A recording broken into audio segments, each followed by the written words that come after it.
தந்தை பெரியார் லுங்கி அணிந்தார். நிறைய இப்ப பாக்குறேன் வாட்ஸ்அப்ல இத. அவர் லுங்கி அணிந்தார், அவர் சட்டை பட்டன் கூட சரியா போட மாட்டார். இதெல்லாம் அவருடைய பழக்கம். அவர் அதுக்கு மதிப்பு கொடுக்கல. இது அவருடைய கேரக்டர்.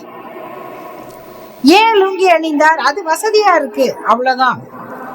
ஏன் பிரியாணி சாப்பிட சொன்னார்? அது எளிமையான உணவு. நீங்க இத்தனை சமைக்கிறதுக்கு பதிலா பிரியாணி செய்யுங்க, ஒரே வேலை முடிஞ்சு போச்சு. அதுல நல்ல மாட்டுக்கறி சாப்பிடுங்க, சத்து. அவ்வளவுதான். பிராக்டிக்கலா இதுல எதையும் பார்க்க கூடாது அப்படிங்கிறது. இது பாராட்டத்தக்கது. ஆனா இத நம்ம ஒப்பிட்டு டாக்டர் அம்பேத்கர் அவர்கள் சூட் அணிந்தார், அது ஒரு அரசியல். பெரியார் லுங்கி அணிந்தார், அது ஒரு அரசியல். நம்ம இப்படி அதை பெருமையாக நினைச்சுதான் பகிர்றோம். ஆனா இதுல எது அரசியல், எது இயல்பானது?